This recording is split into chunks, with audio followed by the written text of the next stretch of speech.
Obra A Cidade Antiga de Fustel de Coulanges. Vamos falar hoje sobre os cultos na Antiguidade, na Grécia e em Roma, no livro 1 dessa mesma obra.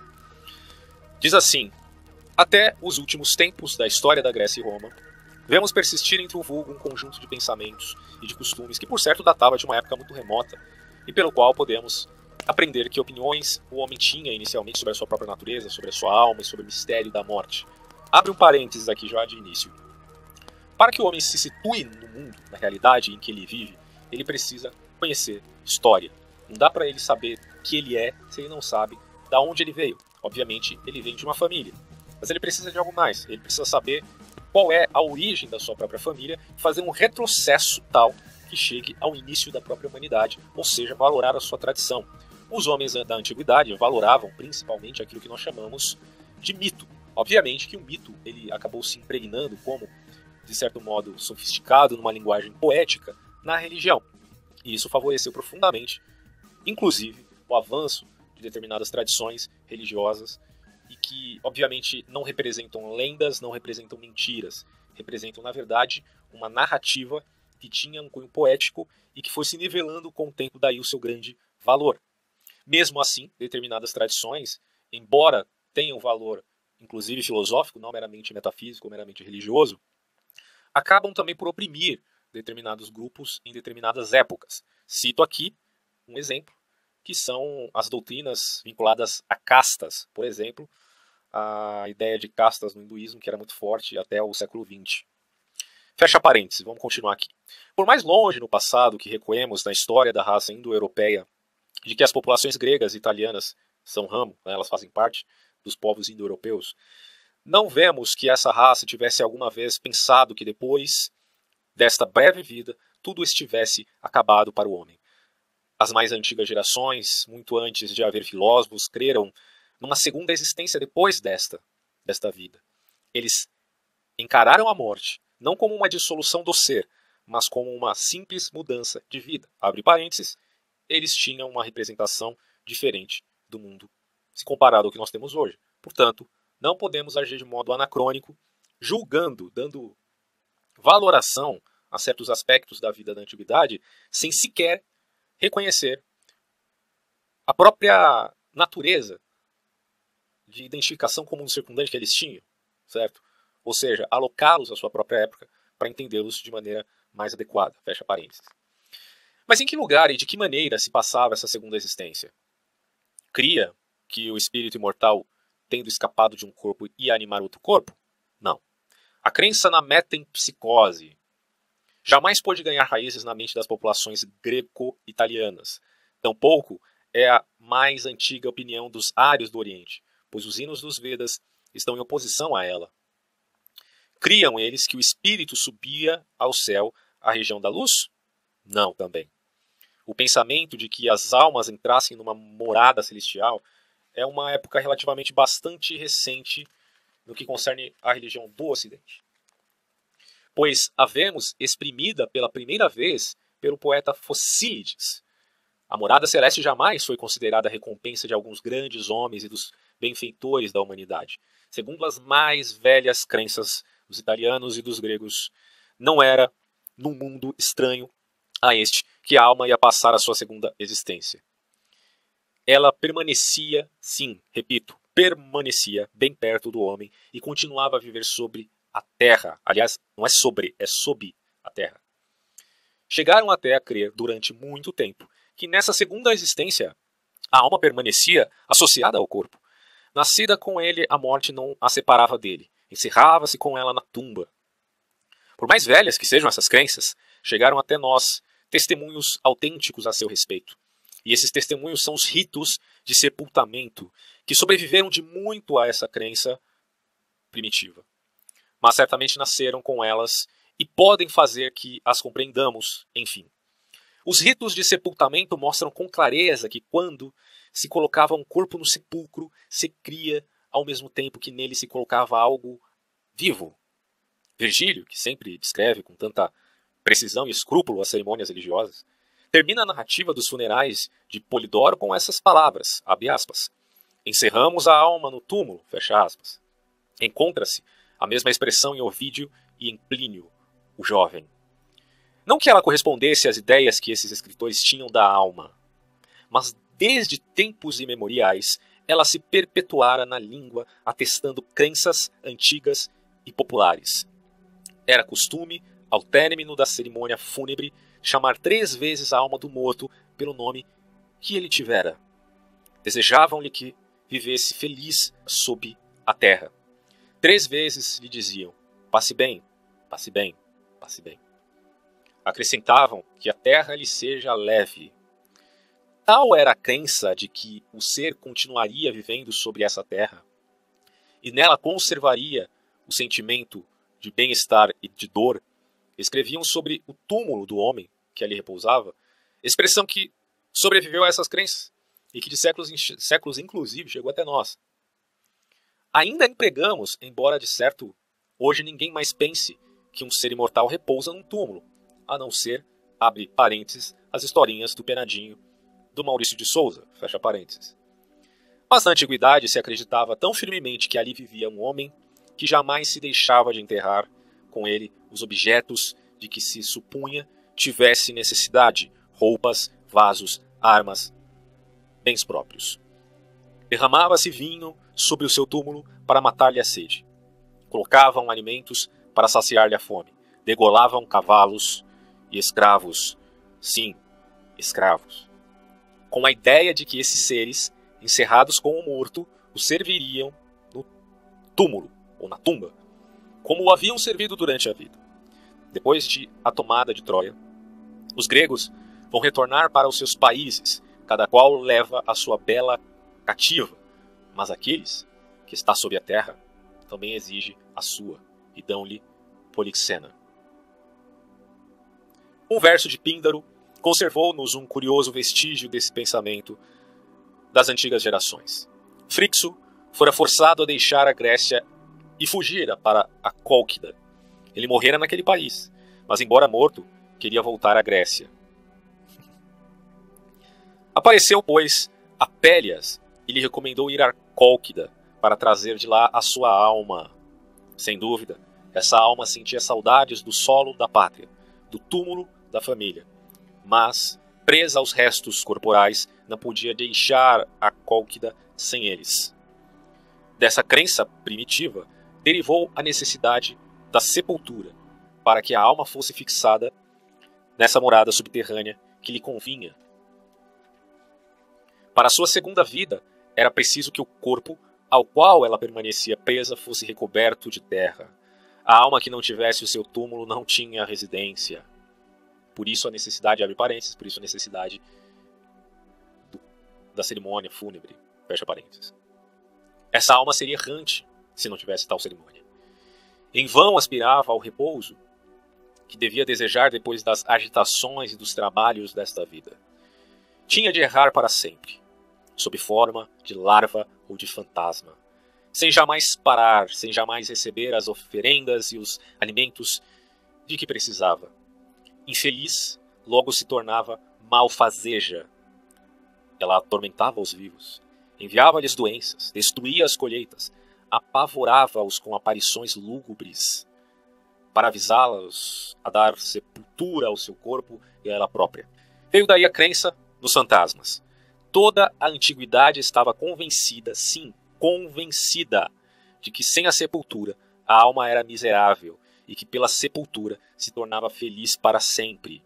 Não era para a exibição da dor que se realizava a cerimônia fúnebre, mas pelo repouso e pela felicidade do morto. Note-se bem que não bastava enterrar o corpo.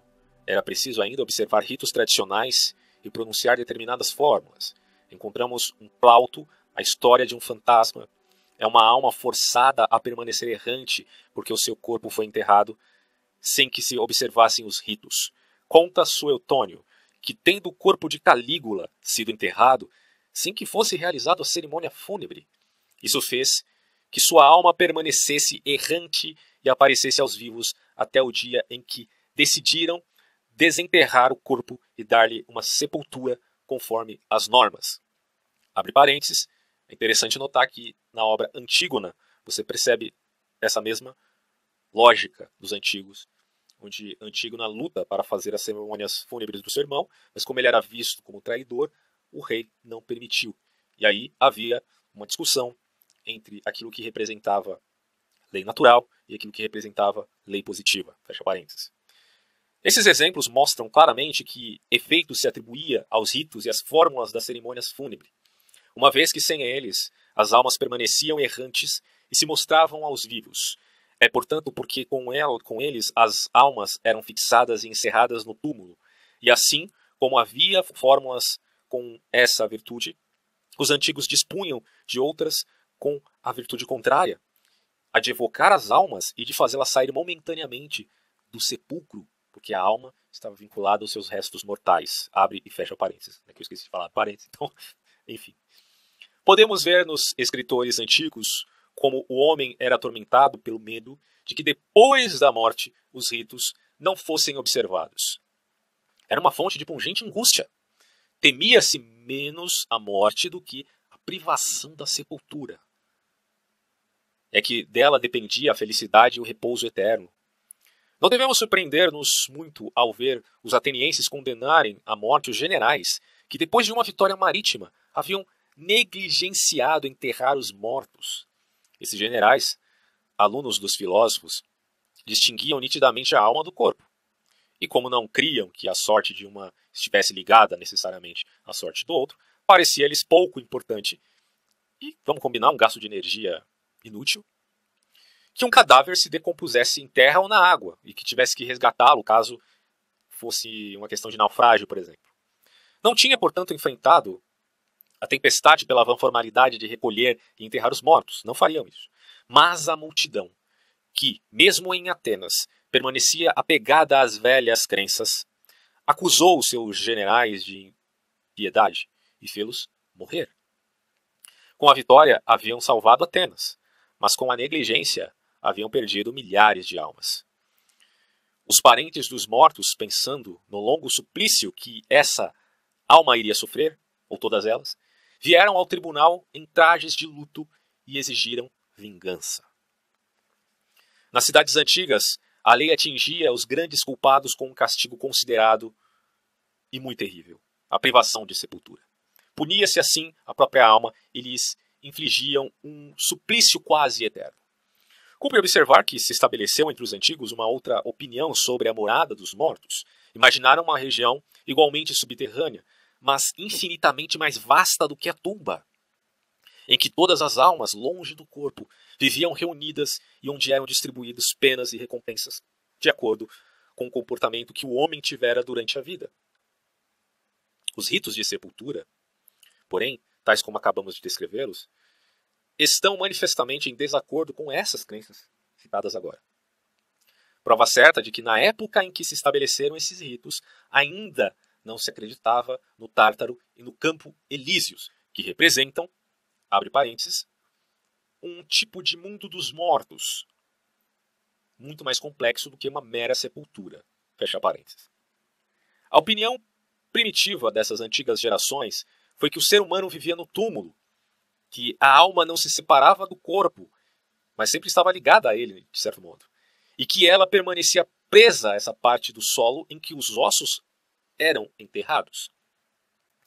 O homem não tinha, além disso, nenhuma conta a prestar sobre a sua vida pregressa.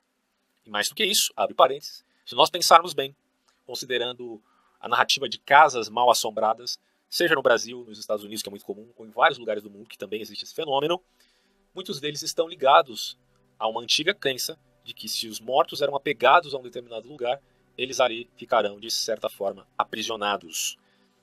Obviamente que essa narrativa ela é muito mais sofisticada hoje em dia do que era naquela época. Fecha parênteses. Eu estou usando o fecha e abre parênteses, ou abre e fecha parênteses, porque simplesmente eu tenho que ser íntegro à leitura que estou fazendo aqui. Pode ser chato para alguns, mas enfim. Para que se separe o meu comentário da leitura que está sendo feita, certo? Bom, uma vez posto no túmulo, não aguardava nem recompensas nem suplícios. Opinião grosseira, de fato, mas que é a infância da noção da vida futura, que vai se sofisticar de tal maneira como se verá no Ocidente cristão, que tem, de certo modo, uma herança nesse sentido. Esse foi um parênteses que eu fiz. O ser que vivia sobre a terra não se separava o bastante da humanidade para não precisar mais de alimentos. Dessa forma, em certos dias do ano, levava-se uma refeição a cada túmulo, abre parênteses. Daí começou a prática da macumba. Foi uma piada isso aqui, tá? É zoeira minha. Fecha parênteses. Ovídio e Virgílio deram-nos uma descrição dessa cerimônia, cujo costume se conservara intacto até a sua época, embora as crenças já se houvessem transformado. Mostram-nos que o túmulo era cercado de grandes guirlandas de ervas e de flores, que nele se colocavam doces, frutas, sal, e sobre ele se derramava leite e vinho, às vezes o sangue de uma vítima sacrificada. Poderíamos pensar no escravo, quem sabe, ou em um animal. Estaríamos muito enganados se acreditássemos que essa refeição fúnebre não passava de uma comemoração. O alimento que a família levava era realmente para o morto, exclusivamente para o morto.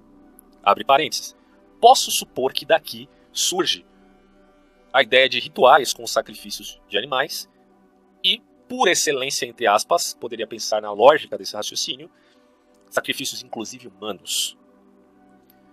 Isso pode ter surgido, de certo modo, por conta da prática dos rituais fúnebres, que passaram a se configurar na demanda de cultos mais complexos, como os cultos politeístas e, posteriormente, até monoteístas.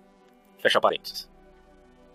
Prova disso é que o leite e o vinho eram derramados sobre a terra do túmulo, que se fazia um buraco para os alimentos sólidos chegarem ao morto, que se imolava uma vítima, todas as suas carnes eram queimadas para que nenhum ser vivo tivesse a sua parte, e se pronunciavam certas fórmulas consagradas para convidar o morto a comer e beber, que se a família inteira assistia a essa refeição, nem por isso ela tocava nos pratos, que enfim, ao se retirarem tinham cuidado de deixar um pouco de leite e alguns docinhos nos vasos, e que era grande impiedade que um vivo tocasse nessa pequena provisão destinada às necessidades do morto.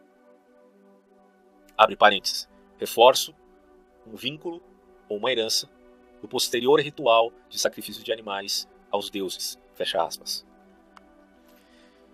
Esses costumes eram atestados da maneira mais formal. Verto sobre a terra do túmulo, diz Ifigênia em Eurípides. O leite, o mel, o vinho, pois é com isso que agradamos os mortos, diria ela. Entre os gregos, diante de cada túmulo, havia um lugar destinado à imolação da vítima e ao cozimento de sua carne. O túmulo romano tinha também a sua cúlina, espécie particular de cozinha, destinada unicamente ao uso do morto.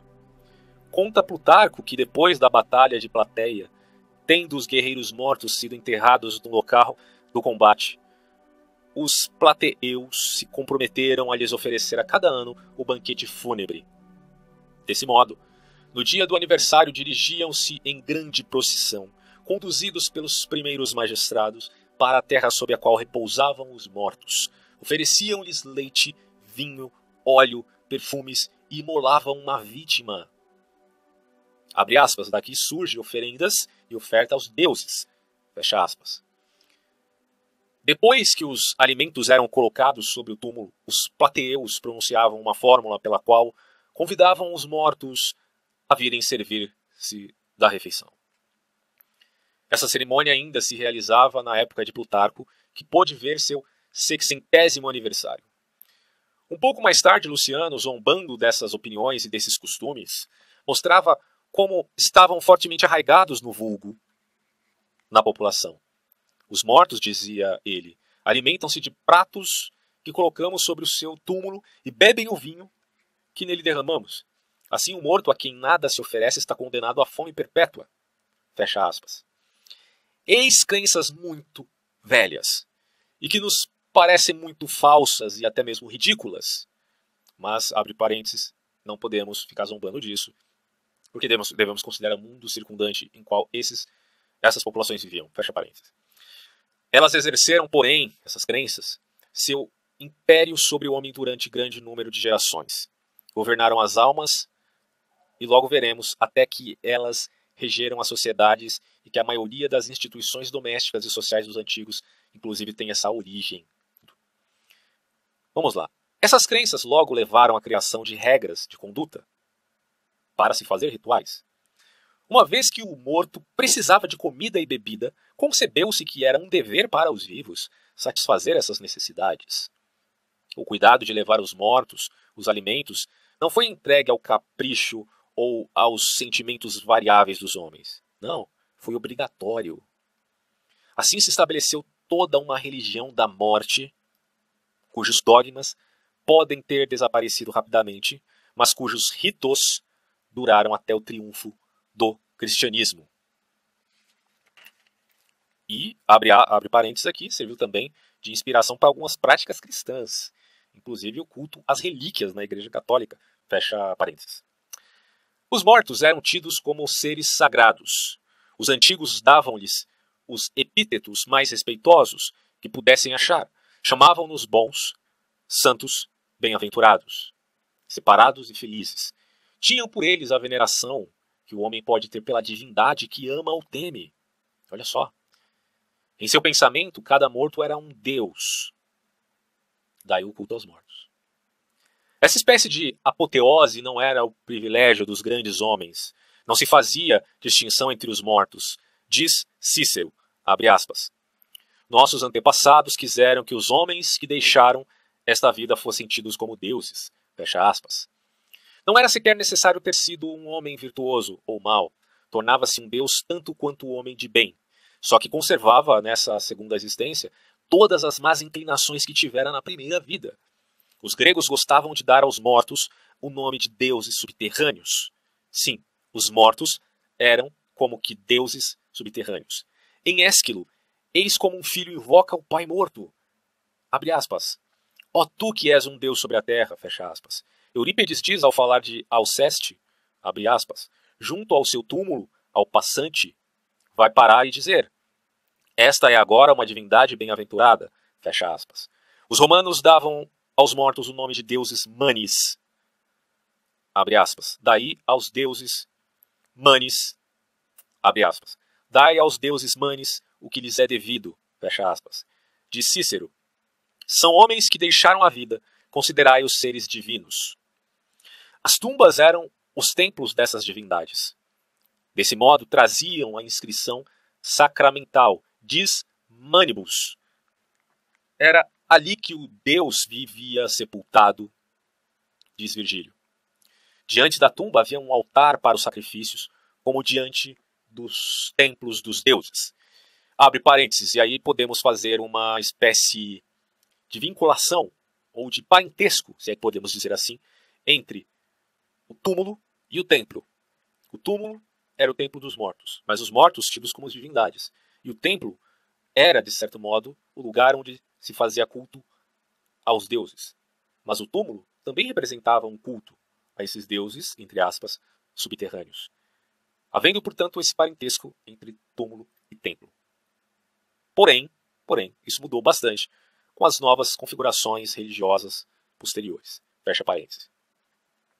Encontramos esse culto dos mortos entre os helenos, entre os latinos, entre os sabinos e entre os etruscos. Deparamos-nos com ele também entre os árias da Índia. Os hinos do Rig Veda mencionam-nos também. O livro das leis de Manu fala desse culto como da mais antiga celebração que os homens, celebração entre aspas, né, que os homens tenham tido. Vemos já neste livro que a ideia de metempsicose passou por cima dessa velha crença, já antes, até se estabelecendo a religião de Brahma.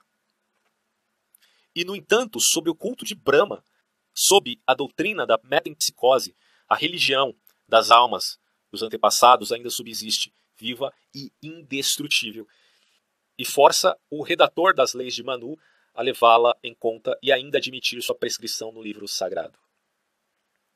Abre parênteses.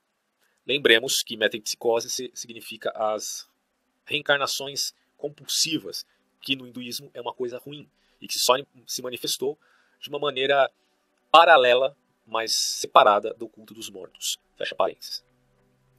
Não é a menor das singularidades deste livro tão estranho ter conservado as regras relativas deste livro das leis, certo? Que ele citou acima. Ter conservado as regras relativas a essas crenças antigas, quando foi evidentemente redigido numa época em que crenças completamente opostas já prevaleciam. Isso prova que se é preciso muito tempo para que as crenças humanas se transformem, é preciso ainda muito mais tempo para que as práticas exteriores e as leis se modifiquem. Ainda hoje, depois de tantos séculos e de tantas revoluções, os hindus continuam a fazer oferendas aos antepassados. Essa crença e esses ritos são o que há de mais antigo na raça indo-europeia e também o que houve de mais persistente. Para quem preferir, em vez de raça, poderíamos dizer etnia. Tem toda essa frescurada agora, né, atualmente, então a gente já pode corrigir aqui como etnia indo-europeia. Enfim.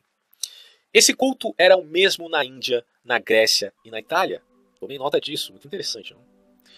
O hindu devia dar aos manis a refeição, aos mortos, que eram chamados Shraddha. Que o senhor da casa faça o Shraddha, eu não sei se pronunciei certo, mas enfim, com arroz, leite, raízes e frutas, para atrair para si a benevolência dos espíritos, dos fantasmas, dos homens mortos, das mulheres mortas, dos manis. O hindu cria que, no momento em que oferecia essa refeição fúnebre, os manis dos antepassados vinham sentar-se, olha só, junto a ele e tomavam o alimento que lhes era oferecido. Criam também que essa refeição dava aos mortos grande prazer. Abre aspas. Quando o Shraddha é feito segundo os ritos, os antepassados de quem oferece a refeição sentem uma satisfação inalterável. Fecha aspas. Dessa forma, os árias do Oriente pensaram originalmente como os do Ocidente, acerca do mistério do destino após a morte. Antes de crerem na metempsicose, o que supunha uma distinção absoluta entre alma e corpo, e portanto uma crença distinta do culto dos mortos, creram na existência vaga e indecisa do ser humano, invisível, mas não imaterial, a exigir dos mortais alimentos e oferendas. O hindu, como o grego, via os mortos como seres divinos, que gozavam de uma existência feliz. Mas havia uma condição para a sua felicidade, para a sua bem-aventurança.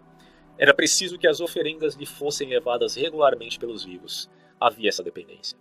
Se deixasse de realizar o Shraddha para um morto, a alma desse morto saía da sua morada tranquila e se tornava uma alma errante que atormentava os vivos. Assim os manis eram realmente deuses, ou quem sabe demônios, abre e fecha parênteses, isso aqui é o que eu estou falando. Mas só na medida em que os vivos os honrassem com um culto, porque assim eles ficariam tranquilos. Parece que a exigência, abre parênteses, parece que a exigência dos mortos aqui dominou de maneira extremamente supersticiosa a cabeça dessas pessoas e as mantinham escravas dos mortos. É uma coisa terrível de se pensar, mas isso era um fenômeno que ocorria na antiguidade. Fecha parênteses. Os gregos e os romanos tinham exatamente as mesmas crenças, segundo nos diz o Fusté de Coulanges. Se deixasse de oferecer aos mortos a refeição fúnebre, de imediato os mortos saíam da sua tumba, sombras errantes, ouviam-se os seus gemidos no silêncio da noite, e obviamente eles iriam assombrar os vivos. Censuravam aos vivos, enfim, sua ímpia negligência. Procuravam puni-los, enviavam-lhes doenças ou tornavam estéril a terra. Não davam, pois, nenhuma trégua aos vivos até o dia em que as refeições fúnebres fossem restabelecidas. Os sacrifícios, a oferenda do alimento e a libação faziam-nos voltar ao túmulo e lhes devolvia o repouso e os atributos divinos. O homem voltava, então, a estar em paz com os manes. Se o morto desdenhado era um ser malfazejo, aquele que era honrado era um Deus tutelar. Ele amava os que lhes traziam alimento. Para protegê-los, continuava a participar dos negócios humanos. Com frequência, neles desempenhavam seu papel, interviam na humanidade. Embora morto, sabia ser forte e ativo. Rezavam a ele, rogavam-lhe o apoio e os favores. Quando se encontrava um túmulo, parava-se e dizia-se: Deus subterrâneo, sede-me propício. E faziam isso, abre parênteses, não diante do templo, não diante de uma imagem de um Deus politeísta, mas diante de um túmulo, fecha parênteses. Podemos avaliar a potência que os antigos atribuíam aos mortos, por esta oração que Electra dirige aos manes do pai, abre aspas, tem piedade de mim e de meu irmão Orestes. Faz que volte a esta região, ouve a minha súplica, ó meu pai. Atende aos meus votos, recebendo as minhas libações, fecha aspas. Esses deuses poderosos não dão só bens materiais, visto que Electra acrescenta, abre aspas, dá-me um coração mais casto do que o de minha mãe e mãos mais puras, fecha aspas. Assim roga o hindu aos manes, abre aspas, que em sua família aumente o número dos homens de bem e que haja muito para dar, fecha aspas. Abre parênteses, podemos dizer aqui que há uma relação muito parecida, inclusive com os cultos antigos, que envolviam outras regiões, como por exemplo a região do Levante, em Canaã, e onde existia um outro panteão de deuses, diferentes dos deuses gregos e dos deuses latinos, mas que tinham um culto muito parecido. Inclusive se vê certa semelhança até com o Antigo Testamento, embora ali falemos antes de culto aos mortos e de culto aos deuses, de um possível enoteísmo, onde há um deus principal, o qual alguns chamam de monolatria, mas que no fundo representou, enfim, a derradeira sofisticação do culto, que é o monoteísmo, o culto a um Deus único, eterno e transcendente. Fecha parênteses. Bom, essas almas humanas divinizadas pela morte eram aquilo a que os gregos chamavam demônios ou heróis. Abre parênteses, lembremos que demônios para os gregos não é a mesma coisa que demônios para os judeus da época da apocalíptica judaica. Porque lá demônios são uma casta de revoltosos contra o eterno. Vide livro de Enoque. Aqui estamos falando de demônios do ponto de vista latino e grego. Logo, eles representam heróis. Eles representam homens mortos. Fecha parênteses. Os latinos davam o nome aos demônios, aos heróis, aos mortos de suas famílias. Lares, manes, gênios. Todas essas terminologias significam exatamente demônios ou heróis. Abre parênteses. Quando Sócrates fala de um daimon que o segue, que o auxilia na sua filosofia, certamente ele se remetia a essa compreensão. Porventura, quem sabe, um deus? Porventura, quem sabe, um gênio? Um homem da antiguidade morto? Ou da sua própria família? Não temos ao certo a resposta. Porém, sem dúvida nenhuma, era vinculado a essa compreensão dos gregos, dos indianos e dos latinos. Fecha parênteses. Abre aspas. Nossos antepassados acreditaram, diz Apuleio, que os manes, quando malfazejos, deviam ser chamados larvas, e os chamavam lares quando bons e propícios. Daí vem o termo lar. Lemos em outro lugar, gênio e lar é o mesmo ser, assim criam nossos antepassados. Em Cícero, se diz o seguinte, abre aspas, os que os gregos chamam de demônios, nós os chamamos de lares, fecha aspas. Essa religião dos mortos parece ser a mais antiga que existiu nessa raça de homens. Estamos lembrando aqui, falando dos povos indo-europeus, tá? Cultos mais antigos existiram? Estou abrindo parênteses aqui. Existiram. Você tem, por exemplo, práticas que remontam a cultos de elementos da natureza, certo? Que era muito mais antigo, inclusive, do que o culto aos mortos. Fecha parênteses. Continuando. Antes de conceber e de adorar Indra ou Zeus, o homem adorou os mortos, teve medo deles, dirigiu-lhes orações. Parece que o sentimento religioso tenha começado com isso. Foi talvez a visão da morte que o homem teve pela primeira vez, a ideia do sobrenatural, e quis ter esperanças para além do que via. Se nós fizermos, assim, abrindo parênteses aqui, um retorno ao passado, inclusive do homem primitivo, nós podemos admitir, antes até mesmo do culto dos mortos, quem sabe, um certo animismo, práticas xamânicas e algo do tipo, que tinham esse vínculo muito forte com o culto dos mortos em relação aos rituais fúnebres. Obviamente que aí precisaria remontar efetivamente a história do animismo para a gente poder identificar tal coisa. Mas é interessante fazer esse tipo de ilação, né? Fecha parênteses. A morte foi o primeiro mistério. Pôs o homem no caminho dos outros mistérios e ela elevou o pensamento do visível para o invisível, do transitório para o eterno, do humano para o divino. Muito interessante. Partamos agora para um novo tipo de culto, o culto ao fogo sagrado. A casa de um grego ou de um romano continha um altar. Sobre esse altar devia haver sempre um pouco de cinzas e de brasas acesas. Era uma obrigação sagrada para o senhor da casa conservar o fogo aceso dia e noite. Ai da casa na qual ele viesse a se apagar. Cada noite se cobriam as brasas com cinza para impedi-las de se consumir completamente. Ao acordar, a primeira preocupação era reavivar esse fogo e alimentá-lo com alguns ramos. O fogo só cessava de brilhar no altar quando a família inteira se houvesse extinguido. Lareira extinta, família extinta, era expressão sinônimas entre os antigos. É claro que esse costume de manter sempre o fogo sobre um altar estava ligado a uma antiga crença. As regras e os ritos que se observavam a esse respeito mostram que não se tratava de um costume insignificante. Não era permitido alimentar aquele fogo com qualquer tipo de madeira, não. A religião distinguia entre as árvores, as espécies que podiam ser usadas para esse fim, e aquelas que seriam impiedade servir-se. A religião dizia também que esse fogo devia permanecer sempre puro, o que significava, no sentido literal, que nenhum objeto sujo devia ser jogado nele, no sentido figurado, que nenhuma ação culpada devia ser cometida em sua presença.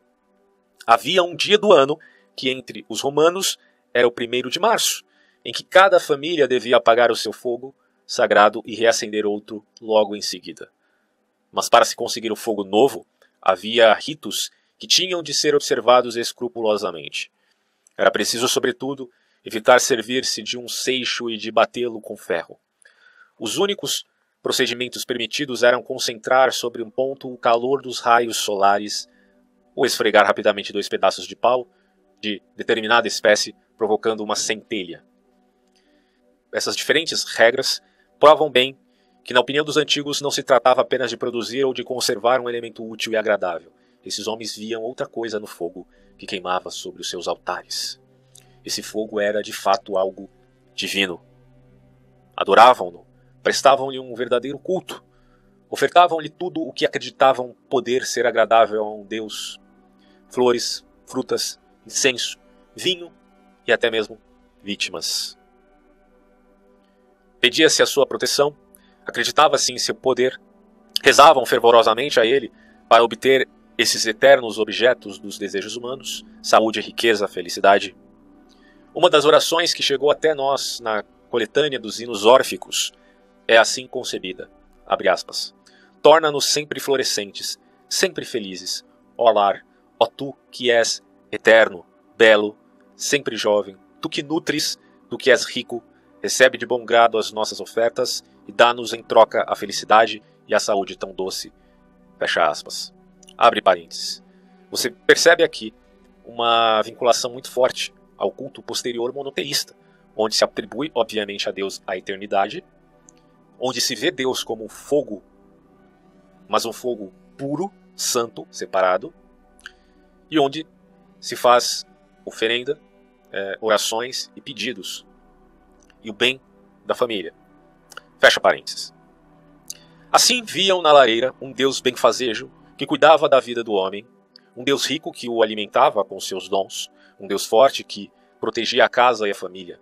Como vimos acima nas palavras de um hino órfico, poderia ser bem um Deus eterno. Na presença de um perigo, procurava-se refúgio junto a ele. Claro que, abre parênteses aqui, cabe notar que o conceito de infinitude para os antigos, como isso era pensado, né? Antes de fazermos aqui elucubrações sobre o assunto. Fecha parênteses. Quando o palácio de Príamo foi invadido, Écuba arrastou o velho rei para junto da lareira. Abre aspas. Tuas armas não podem defender-te, diz-lhe ela, mas este altar nos protegerá a todos. Nos protegerá o fogo sagrado. Vide Alceste, a caminho da morte que dá a vida para salvar o esposo. Aproxima-se da lareira. Daí vem, como a gente já percebeu, o termo lar, né? Nossa casa, nosso lar. E cadê a lareira, hein? Bom, continuando. Aproxima-se da lareira e a invoca nesses termos. Abre aspas. Ó divindade, Senhora desta casa, esta é a última vez que me inclino diante de ti e dirijo a ti as minhas preces, pois vou descer até onde estão os mortos. Cuida de meus filhos que não terão mais mãe. Dá aos meus filhos uma esposa carinhosa, a minha filha um nobre esposo. Faz que não morram cedo como eu, mas em meio à felicidade tenham uma longa vida. Fecha aspas. No infortúnio, o homem se voltava para o seu fogo sagrado e lhe dirigia censuras. Na felicidade lhe dava graças. Na tragédia, lamento. O soldado que voltava da guerra agradecia-lhe ter permitido escapar dos perigos. Ésquilo representa-nos Agamenon, de volta a Troia, feliz, coberto de glórias. Não é a Júpiter que ele vai levar a sua alegria, não. E o seu reconhecimento também não. Ele oferece o sacrifício de ação de graças à lareira de sua casa. O homem não saía de casa sem dirigir uma prece à lareira. Ao voltar, antes de rever a mulher e de beijar as crianças, devia inclinar-se diante dele e invocá-lo.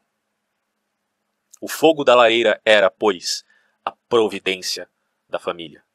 E abre parênteses. A ideia de providência, que foi muito forte ali no período helenista, bem posterior a essa época que eu estou relatando, sem dúvida nenhuma tem a herança desse tipo de culto providencial do fogo sagrado, a família. Continuando. Seu culto era simplíssimo. A primeira regra era que sempre houvesse sobre o altar algumas brasas acesas, pois se o fogo se extinguisse, era um Deus que cessava de ser. Abre parênteses, isso talvez tenha até um vínculo com o acender de velas em cultos judaicos, cristãos, mas isso é tão posterior que fica meio difícil de vincular uma coisa com a outra. Mas pode ter alguma herança, tá? Fecha parênteses. Em certos momentos do dia se colocavam sobre a lareira ervas secas e madeira. O Deus então se manifestava como uma chama fulgurante. Oferecia-lhe sacrifícios. Ora, a essência de todo sacrifício era conservar e reavivar esse fogo sagrado, nutrir e desenvolver o corpo do Deus. É por isso que antes de tudo lhe davam lenha. É por isso que em seguida derramavam sobre o altar o vinho ardente da Grécia, o óleo, o incenso, a gordura das vítimas. Sim, o Deus recebia essas oferendas, devorava-as. Satisfeito e radiante, erguia-se sobre o altar e iluminava o adorador com seus raios calorosos. Era o momento de invocá-lo. O hino da prece vinha do coração do homem. A refeição era o ato religioso por excelência. O Deus presidia a ela, ele que assara o pão e preparara os alimentos. Por isso lhe devia uma prece no começo e outra no fim da refeição. Antes de comer, depositavam sobre o altar as primícias dos alimentos. Antes de beber, vertia-se a libação de vinho. Era a parte do Deus. Ninguém duvidava que ele estivesse presente, que comesse e bebesse, e de fato não vinham a chama crescer como se alimentasse dos pratos oferecidos? Assim, a refeição era compartilhada entre o homem e o Deus. Era uma cerimônia tida como santa, pela qual entravam em comunhão um com o outro. Velhas crenças, que com o tempo desapareceram dos espíritos, mas deixaram por muito tempo após si costumes. Sim, costumes, ritos, formas de linguagem de que o incrédulo não podia livrar-se. Horácio, Ovídio, Petrônio ainda ceavam diante da lareira e faziam a libação e a prece. Esse culto do fogo sagrado não pertencia exclusivamente às populações da Grécia e da Itália. Tornamos a encontrá-lo no Oriente.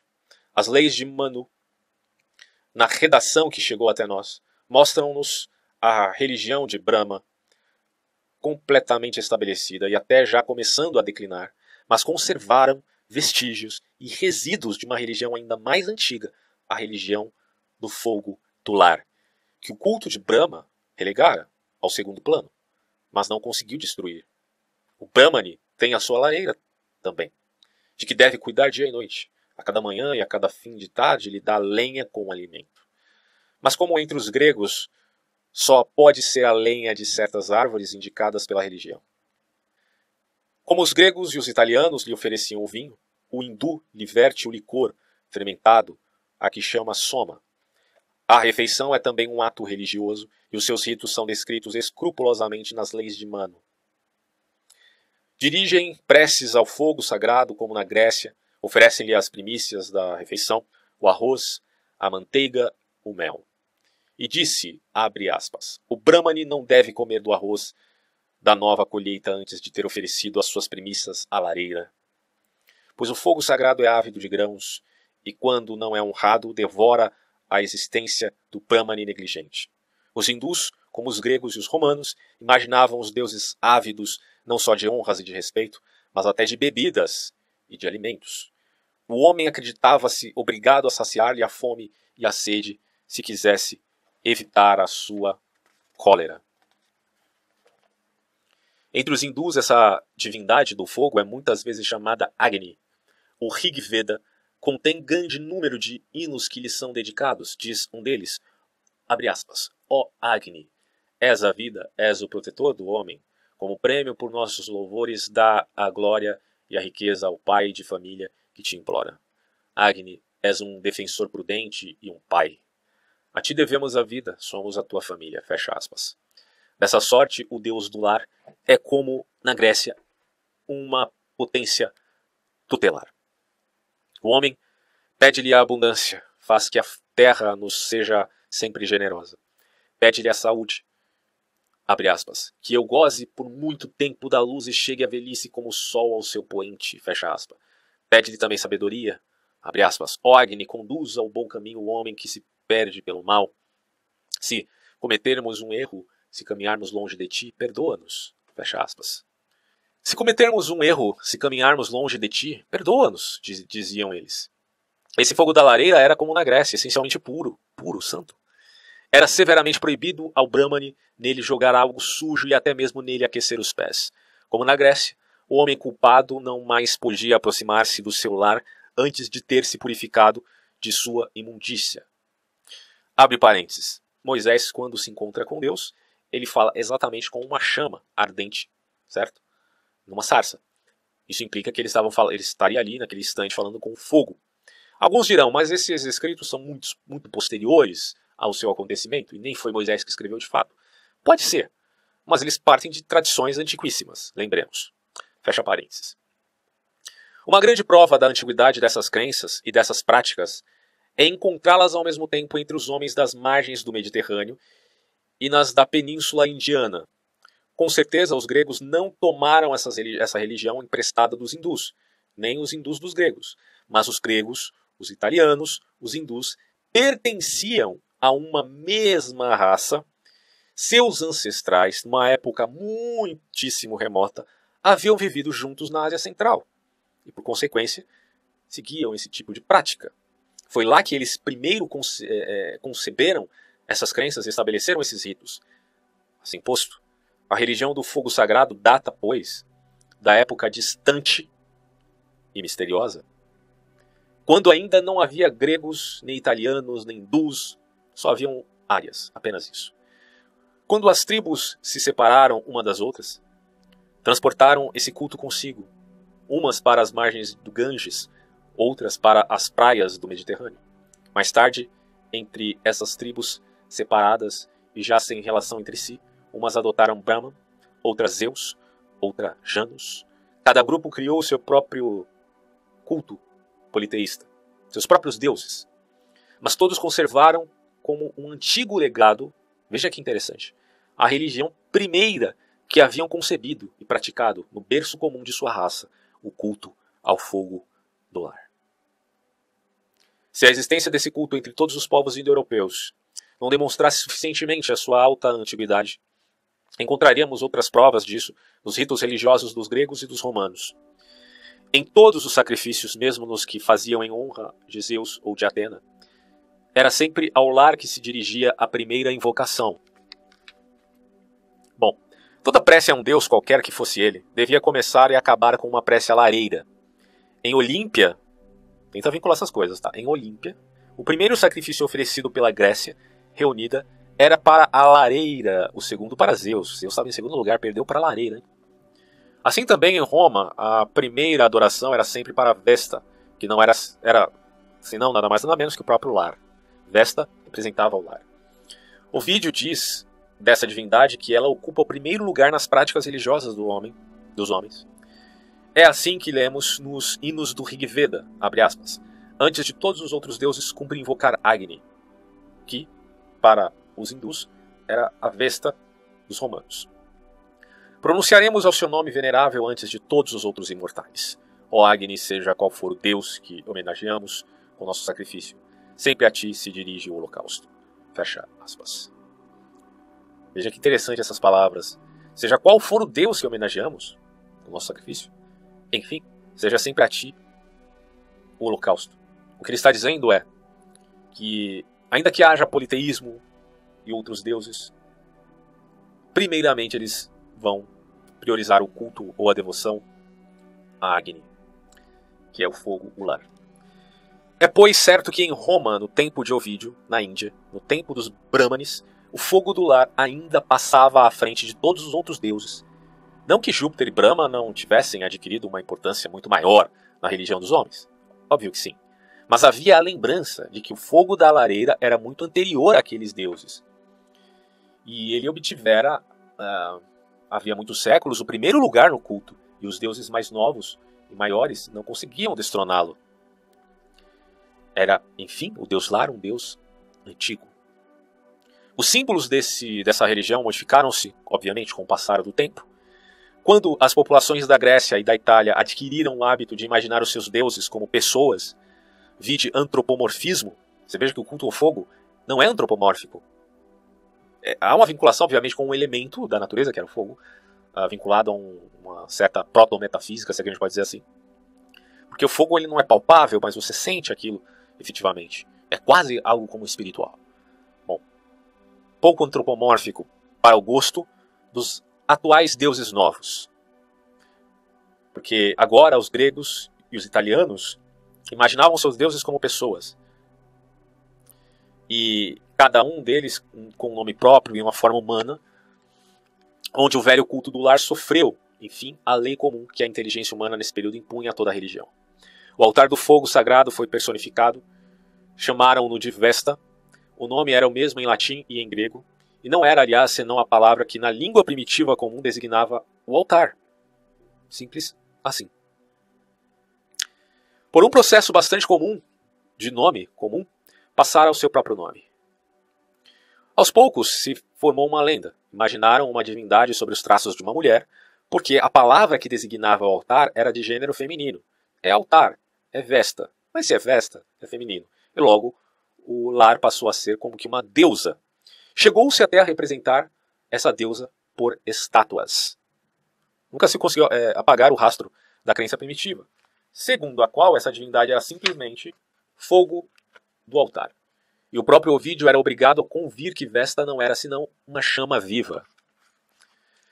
Se aproximarmos do culto dos mortos, de que acabamos de falar anteriormente, esse culto do fogo sagrado também, veremos que há entre eles uma relação estreita. Notemos, primeiramente, que esse fogo mantido no lar não é, no pensamento dos homens, o fogo da natureza material. O que nele se vê não é o elemento físico que aquece, né, o arde, transforma os corpos, funde os metais e se torna um potente instrumento da indústria humana. O fogo do lar tem uma natureza completamente diferente. É um fogo puro que só pode ser produzido por meio de certos ritos e só se conserva com certas espécies de madeira. É um fogo casto. A união dos sexos deve ser afastada para longe da sua presença. Não lhe pedem só a riqueza e saúde, reza-se a ele para se obter também a pureza de coração, a temperança, a sabedoria. De novo eu faço aqui um adendo muito similar, né, ao culto monoteísta. Abre aspas, torna-os, dizendo aqui, né, torna-nos ricos e prósperos. Diz um hino elfo. Elfo não, desculpa. Não é elfo, pelo amor de Deus. Elfo é coisa do Senhor dos Anéis. É órfico. Diz um hino órfico. Torna-nos também sábios e castos. Você vê que essa coisa é muito grega mesmo, né? O fogo do lar é, portanto, uma espécie de ser moral. É bem verdade que ele brilha, aquece, assa o alimento sagrado, mas tem ao mesmo tempo um pensamento, uma consciência, concebe deveres e cuida que sejam cumpridos. Dir-se-ia que é homem, pois tem a dupla natureza do homem, física, resplandece, move-se, vive, proporciona a abundância, prepara a refeição, nutre o corpo, moralmente, tem sentimentos e afeições e dá ao homem a pureza, comanda o belo e o bem, nutre a alma. Abre parênteses, embora não seja necessariamente antropomórfico, é antropopático, porque tem sentimentos e uma conotação moral de consciência humana. Fecha parênteses. Pode-se dizer que ele conserva a vida humana na dupla série das suas manifestações. É ao mesmo tempo a fonte da riqueza, da saúde e da virtude. É realmente o Deus da natureza humana. Mais tarde, quando esse culto foi relegado ao segundo plano por Brahma, ou por Zeus, o fogo da lareira continuou sendo o de mais acessível ao homem havia no divino. Foi o seu intermediário junto aos deuses da natureza física, encarregou-se de levar ao céu a prece e a oferenda do homem e de trazer ao homem os favores divinos. Abre parênteses de novo. Há um elemento muito forte nesse culto ao fogo do tipo de prática animista, que poderíamos dizer é, sem dúvida, uma manifestação cultural mais antiga que se possa existir. Ou que, quiçá, se não a mais antiga, pelo menos teve paralelo com o culto aos mortos. De um lado você tem o culto aos mortos, mas você tem também uma prática animista, de você olhar para a pedra e transformar uma pedra sagrada, de olhar para a árvore e transformar a árvore sagrada, aquela árvore sagrada e por aí vai. Bom, havia muitos tipos de fogo, mas havia um tipo de fogo produzido por um tipo de árvore, por um tipo de material, por um tipo de ritual que o tornava puro, sagrado, santo, separado. E isso, enfim, representava um culto ao mesmo tempo animista, mas que tinha já os seus contornos, que se viria posteriormente nos cultos monoteístas. Não só os cultos relativos ao judaísmo, cristianismo e islamismo, mas também aos outros tipos de monoteísmo, como se viu, de certo modo, no Egito. Claro, ao modo egípcio de ser. Fecha parênteses.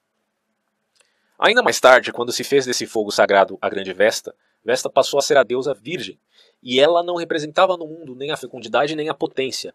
Ela era a ordem. Só que não é a ordem no sentido do logos, em termos assim de rigor abstrato, matemático, imperioso, vinculado a um certo fatalismo do destino e tal. Ela, na verdade, era uma ordem moral, tá? Ordem moral. Imaginaram-na como uma espécie de alma universal que regia os diversos movimentos dos mundos, como a alma humana introduzia a norma entre os nossos órgãos. Isso é o pensamento antigo. Assim se deixa entrever o pensamento das gerações primitivas.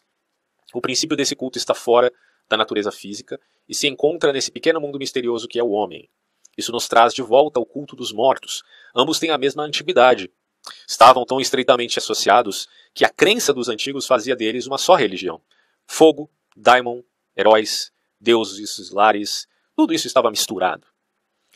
Vemos por dois trechos de Plauto e de Columela que, na linguagem ordinária, se dizia indiferentemente fogo ou lar doméstico. E vemos ainda por Cícero que não se distinguia o fogo dos penates, nem os penates dos deuses lares.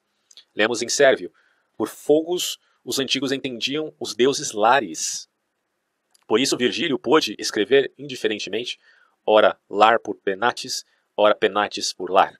Culto dos mortos, culto do fogo. Num trecho famoso da Eneida, Heitor diz a Enéas que lhe vai entregar os penates troianos, e é o fogo da lareira que ele lhe entrega. Em outro trecho, Enéas, ao invocar esses mesmos deuses, chama-os, ao mesmo tempo, penates, lares e Vesta.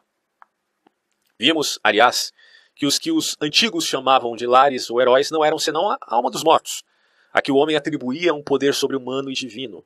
A lembrança de um desses mortos sagrados estava sempre ligada ao lar. Adorando um, não se podia esquecer o outro. Estavam associados no respeito dos homens e em suas preces. Os descendentes, quando falavam da lareira, de bom grado recordavam o nome do antepassado. Saía deste lugar, diz Orestes à irmã, e vai à antiga lareira de Pélope para ouvir as minhas palavras. Fecha aspas. Enéas, igualmente, ao falar da lareira que transporta através dos mares, designa com o nome de lar de Assároco, como se visse naquela lareira a alma do antepassado. O gramático sérvio, muito erudito no que se refere às antiguidades gregas e romanas, que eram muito mais estudadas no seu tempo do que no de Cícero, diz ser um costume muito antigo sepultar os mortos nas casas e acrescenta, abre aspas, em decorrência desse costume, é também nas casas que são honrados os lares e os penates. Fecha aspas. Essa frase estabelece nitidamente uma antiga relação entre o culto dos mortos e o culto ao lar, à lareira, ao fogo. Podemos, por conseguinte, pensar que o fogo doméstico não foi originalmente senão o símbolo do culto dos mortos, que sob essa pedra da lareira repousava um antepassado, que ali se acendia o fogo para honrá-lo e que esse fogo parecia conservar a vida ou representava a sua alma sempre vigilante. Essa é apenas uma conjectura, e nos falta provas. Mas o que é certo é que as mais antigas gerações da raça de onde saíram os gregos e os romanos tiveram o culto dos mortos e da lareira, antiga religião, que não tomava seus deuses da natureza física, mas do próprio homem, e que tinha por objeto de adoração o ser invisível que está em nós, a força moral e pensante que anima e governa o nosso próprio corpo, a alma. Essa religião nem sempre teve o mesmo poder sobre a alma. Ela aos poucos se enfraqueceu, mas não desapareceu. Contemporânea das primeiras eras da raça ariana, ela se instalou tão profundamente nas entranhas dessa raça que a brilhante religião do Olimpo grego não foi bastante para desarraigá-la completamente. Para tanto foi preciso o cristianismo para fazê-lo tal. Logo veremos que poderosa ação exerceu essa última religião sobre as instituições domésticas e sociais dos antigos. Ela foi concebida e estabelecida na época distante em que essa raça buscava as suas instituições e determinou o caminho pelo qual os povos caminharam desde então. Agora sobre a religião doméstica. Não devemos conceber essa antiga religião como as que foram fundadas mais tarde, na humanidade mais avançada. Já há numerosos séculos, o gênero humano não mais admite uma doutrina religiosa senão sob duas condições. Uma é que ela lhe anuncie um Deus único, e outra, é o monoteísmo, né? E outra que se dirija a todos os homens, universalmente, e seja acessível a todos, sem rejeitar sistematicamente nenhuma classe e nenhuma raça. Então não há sistema de castas, é uma religião universal e é um Deus único transcendental. Ou, mesmo que não seja transcendente, seja do tipo panteísta, mas enfim, varia um pouco nesse sentido, mas que seja, enfim, universal. Mas a religião dos primeiros tempos não preenchia nenhuma dessas duas condições. Não só ela não oferecia a adoração dos homens um Deus único, mas seus deuses tampouco aceitavam a adoração de todos os homens. Não se apresentavam como os deuses do gênero humano. Não se assemelhavam sequer nem a Brahma, que era pelo menos o deus de toda uma grande casta, né? Nem a Zeus, pan-helênico, que era o deus de toda uma nação. Nessa religião primitiva, cada deus só podia ser adorado por uma família. A religião era puramente, entenda, doméstica. Cumpre esclarecer esse ponto importante, pois sem isso não compreenderíamos a relação muito estreita que existe entre essas velhas crenças e a constituição da família grega e romana. O culto dos mortos não se assemelhava de modo algum ao que os cristãos têm pelos santos. Uma das primeiras regras daquele culto era desse culto dos mortos, que cada família só podia cultuar os mortos que lhe pertencessem pelo sangue, tá? Como dizemos aqui, religião doméstica. Os funerais só podiam ser realizados pelo parente mais próximo. Quanto à refeição fúnebre, que se renovava em seguida, em épocas determinadas, só a família tinha o direito de se estar presente, e todo estranho, a família era severamente excluído dela. Cria-se que o morto só aceitasse a oferenda da mão dos seus, só queria o culto de seus descendentes. A presença de um homem que não fosse da família perturbava o repouso dos manes. Desse modo, a lei proibia ao estranho aproximar-se do túmulo. Tocar com os pés, mesmo sem querer, uma sepultura era um ato ímpio, pelo qual era preciso acalmar o morto e se purificar. A palavra pela qual os antigos designavam o culto dos mortos era significativa. Os gregos diziam... ele vai colocar um termo em grego aqui, eu não vou conseguir ler, mas os latinos diziam parentare. Isso porque cada qual só dirigia a prece e a oferenda aos pais. O culto dos mortos era unicamente o culto dos antepassados. Luciano, embora zombando das opiniões do vulgo, nolas explica claramente quando diz, abre aspas, o morto que não deixou filhos não recebe oferendas e está exposto à fome perpétua. Fecha aspas. Logo, abre parênteses, seria hostil para um indivíduo não se casar, não ter filhos, ou ter qualquer prática que exonere a construção de uma família. Fecha parênteses. Na Índia, como na Grécia, a oferenda só podia ser feita a um morto, por aqueles que descendiam dele. A lei dos hindus, assim como as leis atenienses, proibia a admissão de um estranho à família, ainda que amigo, na refeição fúnebre. Era tão necessário que esses banquetes fossem oferecidos pelos descendentes do morto, e não por outros, que se supunha que os manes, em sua morada, com frequência pronunciassem esse voto. Abre aspas. Possam nascer de nossa linhagem filhos que nos ofereçam por toda a sequência do tempo o arroz fervido no leite, o mel e a manteiga clara. Fecha aspas. Abre parênteses, eles gostavam daquela ideia de uma família doriana. Fecha parênteses. Seguia-se daí que na Grécia e em Roma, como na Índia, o filho tinha o dever de fazer as libações e os sacrifícios aos manes do pai e de todos os avós também. Faltar a esse dever era a maior grave impiedade que se podia cometer, pois a interrupção desse culto prejudicava, enfim, os mortos e aniquilava a sua felicidade. Essa negligência não era nada menos do que um autêntico parricídio, multiplicado pelo número de antepassados que havia na família. Abre parênteses. Aqui já se vincula um pouco com essas práticas espirituais, espíritas ou espiritualistas, depende, claro, de cada grupo ou vertente que ele tenha mesclado em síntese de vários tipos de tradições. Mas esses caras que dizem que deve fazer tal ritual para que o morto possa descansar e que eles precisam fazer isso e aquilo pelo morto, e tem a ver também, de certo modo, com algumas práticas medievais da religião cristã mesmo, em vista do morto que está no purgatório, para que não vá para o inferno, você precisa rezar para ele. Tem a questão das indulgências também. Tem uma certa prática em outras religiões cristãs, se não me engano, o próprio mormonismo, né, tem algumas práticas em relação ao morto para que ele não vá ao inferno. Bom, tudo isso você percebe que é um respaldo já na tradição, né, tradição aí dos povos antiquíssimos indo-europeus. Fecha parênteses. Se ao contrário os sacrifícios eram sempre realizados segundo os ritos, se os alimentos eram levados aos túmulos nos dias marcados, o antepassado tornava-se um deus protetor, hostil a todos os que não descendessem dele, afastando-os de seu túmulo, mandando-lhes doenças, olha só como eles são maus, né? E se aproximassem para os seus, ele era bom e propício, né? Enfim. Havia uma troca perpétua de bons serviços entre os vivos e os mortos de cada família. Uma barganha, parece-me. Eu falei isso, tá? O antepassado recebia de seus descendentes a série dos banquetes fúnebres, ou seja, os únicos prazeres que podia ter na segunda vida. O descendente recebia do antepassado a ajuda e a força de que precisava nesta vida. O vivo não podia dispensar o morto, nem o morto o vivo. Abre parênteses, havia uma interdependência, fecha parênteses. Com isso se estabelecia um laço poderoso entre todas as gerações de uma mesma família, dela fazendo um corpo eternamente inseparável. Cada família, e daí a importância dos nomes das famílias, tinha o seu túmulo, onde o seu morto vinham repousar um após o outro, sempre juntos. É até bonito, né? Esse túmulo ficava normalmente próximo à casa, não longe da porta, para, diz um antigo, a seguinte frase, abre aspas, que os filhos, ao entrarem em casa ou saírem, encontrassem a cada vez os seus pais e a cada vez lhes dirigissem uma invocação. Fecha aspas. Abre parênteses, eu imagino que havia um problema de conceito naquilo que hoje na modernidade chamaremos de privacidade. O culto à privacidade, se é que podemos dizer assim, é da modernidade por conta do individualismo que nasce da filosofia moderna e contemporânea, principalmente na figura, né, iluminista de Kant e de outros pensadores. Então o individualismo preconiza uma certa privacidade e valoriza isso no homem, né? Embora houvesse já na antiguidade uma certa separação entre privado e público também. Mas de qualquer maneira, o que se percebe aqui é que o conceito de privacidade era um pouco perdido nessa antiguidade grega e romana, justamente porque eles também estavam sendo vigiados até pelos mortos. Tá?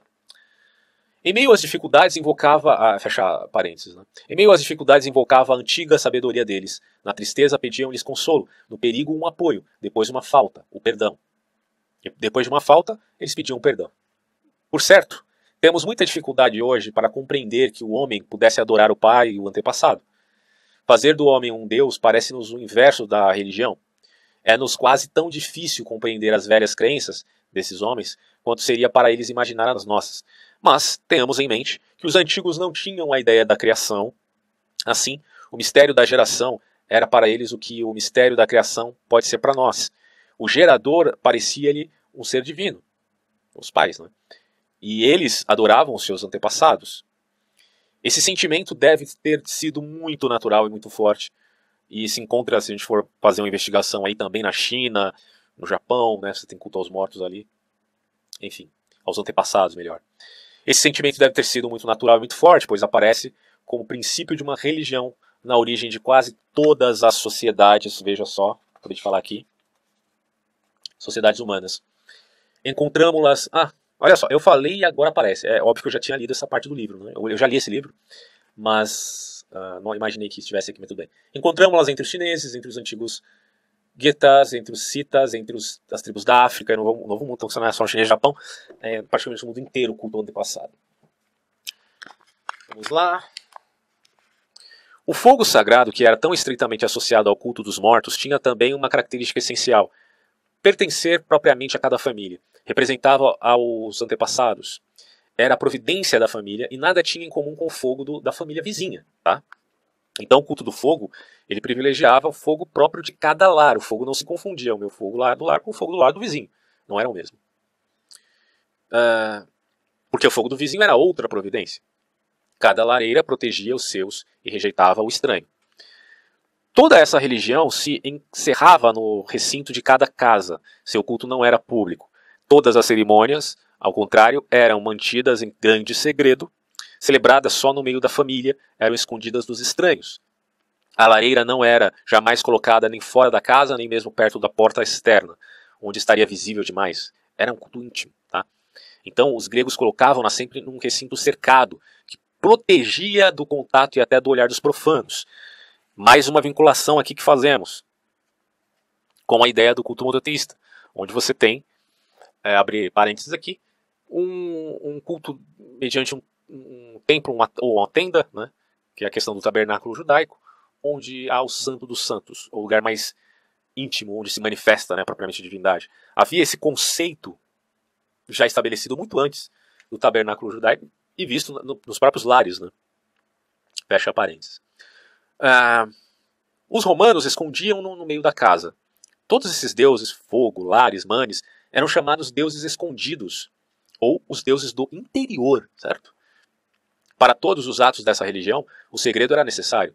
Se uma cerimônia fosse observada por um estranho, só um tal olhar bastava para profaná-la, maculá-la, torná-la funesta. Pois é.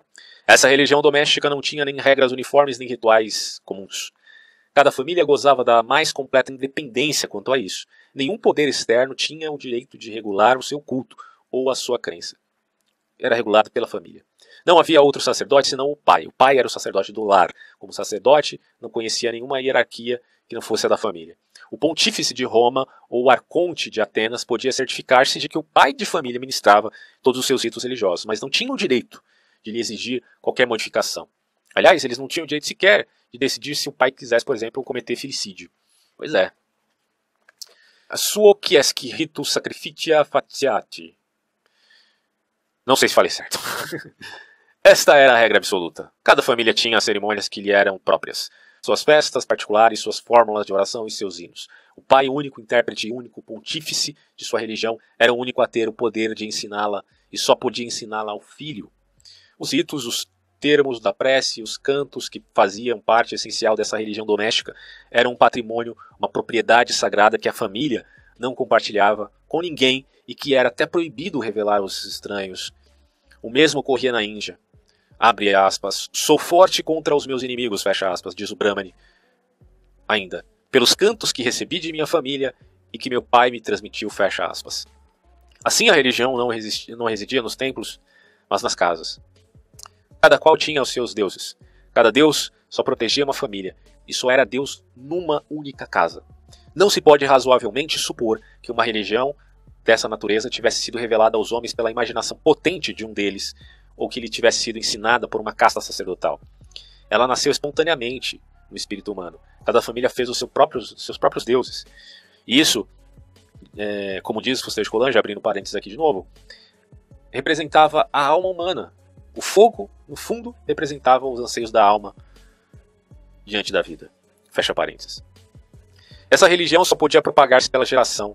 O pai, ao dar a vida ao filho, dava-lhe ao mesmo tempo a crença, o culto, o direito de conservar o fogo sagrado, a tradição de oferecer o banquete fúnebre, de pronunciar as fórmulas da oração. A geração estabelecia um laço misterioso entre a criança que nascia para a vida e todos os deuses da família. Esses deuses eram a sua própria família. Era o seu sangue.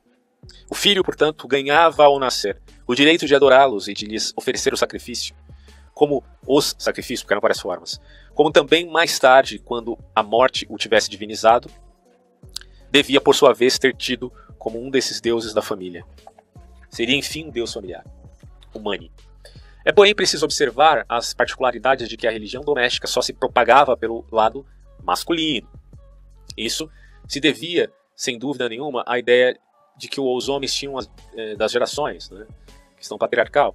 A crença das épocas primitivas, tal como a encontramos nos Vedas e cujos vestígios vemos em todo o direito romano e grego, era que o poder reprodutor residia exclusivamente do pai, que tinha a semente. Só o pai possuía o princípio misterioso do ser e transmitia a centelha da vida. Essa velha opinião fez que fosse de via de regra que o culto doméstico sempre passasse de pai para filho, que a mulher só participava dele por intermédio do pai e do marido, e enfim, que depois da morte a mulher não tivesse a mesma parte que o homem no culto e nas cerimônias do banquete fúnebre. Disso resultaram ainda outras consequências gravíssimas no direito privado e na constituição da família. E aí, isso vai se ver nos próximos capítulos.